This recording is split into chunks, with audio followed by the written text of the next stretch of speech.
Bonjour et bienvenue à ma vidéo du vendredi. Vendredi dernier, j'ai commencé une série de vidéos sur le thème Dieu guérit-il toujours. Nous avons examiné le cas de Élisée, Élisée qui était un prophète fameux de l'Ancien Testament, et nous avons lu dans la Bible, dans le deuxième livre des Rois, chapitre 13, verset 14, que Élisée est tombé malade d'une maladie qui va le faire mourir. Incroyable.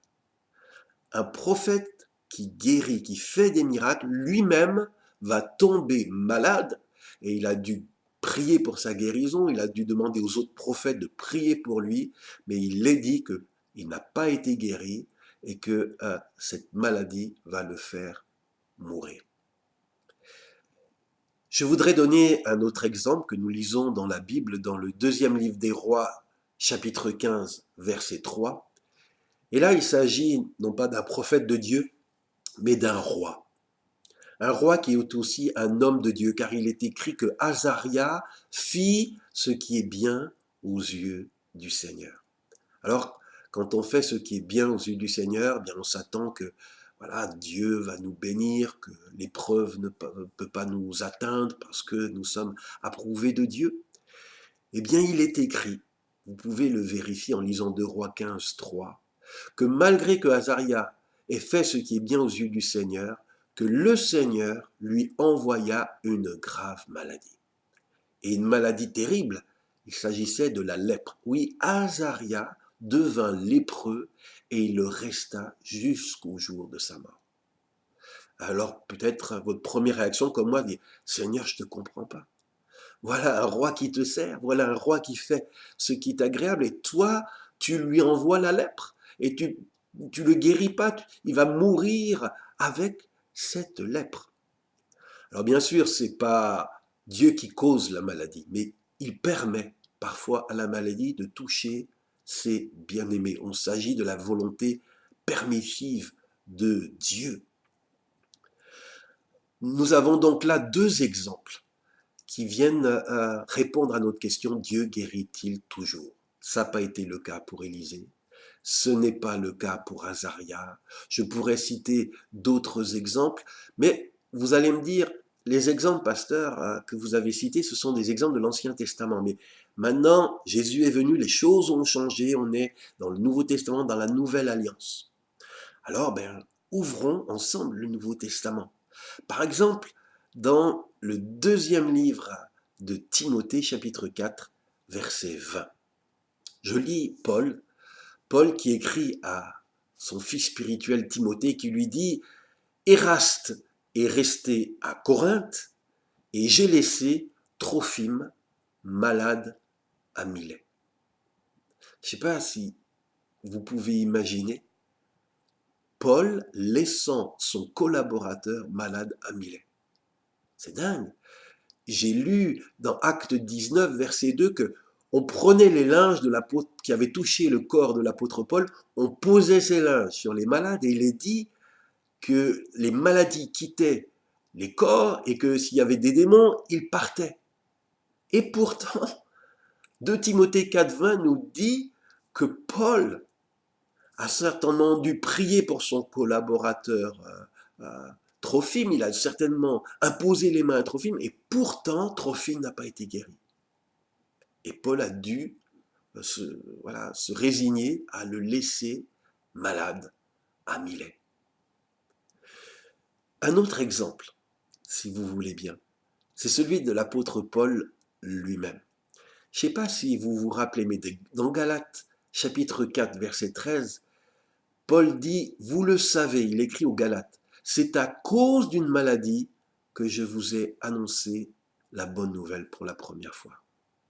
Paul n'était pas un super-héros, il connaissait aussi la maladie. Il est dit qu'il a été malade et que même Dieu a permis cette maladie pour que les Galates puissent entendre la bonne nouvelle de Jésus. Alors de quelle maladie s'agissait-il? On lit dans Galates 4, verset 15, Paul dit « Je peux vous rendre ce témoignage s'il avait été possible. vous vous seriez arraché les yeux pour me les donner. Donc sans doute, Paul a eu cette maladie des yeux, un problème de santé au niveau de ses yeux. Et vous savez quoi? Dans 2 Corinthiens, chapitre 12, versets 7 à 9, Paul écrit ceci. Afin que je ne sois pas enflé d'orgueil pour avoir reçu des révélations si extraordinaires, une dure souffrance m'a été infligée dans mon corps, comme un messager de Satan destiné à me frapper et à m'empêcher d'être enflé d'orgueil. Paul a reçu une écharde dans sa chair. Alors tous ne sont pas d'accord sur de quelle nature était cette écharde, mais ici, une interprétation qui justifie la traduction que je vous ai lue, c'est que cette écharde, c'était justement une maladie de Paul, une souffrance infligée dans son corps. Et on voit que c'est pas Dieu qui envoie la souffrance ou la maladie, c'est un ange de Satan. Mais Dieu permet, comme il a permis à Job que Satan touche Job dans son corps, Dieu permet à un ange de Satan de toucher Paul dans son corps. Et qu'est-ce qui s'est passé? Eh bien, Paul dit, 3 fois, j'ai prié le Seigneur de me délivrer de cette souffrance, et il m'a répondu, ma grâce te suffit. Ça veut dire que Paul, qui était atteint de cette maladie, peut-être cette référence à cette maladie de ses yeux, a prié pour sa guérison. Il n'a pas prié qu'une fois, il a prié 3 fois, il a persévéré, jusqu'à ce que Dieu lui dise, arrête de prier Paul, je ne te guérirai pas. Peut-être ça vous choque, ça me choque, mais c'est écrit.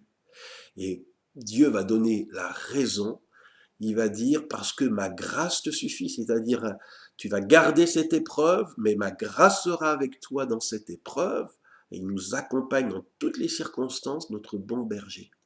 Mais il dit aussi, cette maladie va concourir à un bienfait, elle va t'empêcher de devenir orgueilleux et elle va te maintenir dépendant de moi et humble. Alors mes bien-aimés, nous avons lu des exemples dans l'Ancien Testament. Nous avons cité des exemples du Nouveau Testament. Dieu guérit-il toujours? Et la réponse, à la lumière de ce que nous avons lu, c'est non. Parfois, Dieu ne guérit pas, malgré qu'on le prie, malgré qu'on le serve, malgré qu'on l'honore. Dieu sait ce qu'il fait, mais il ne guérit pas toujours.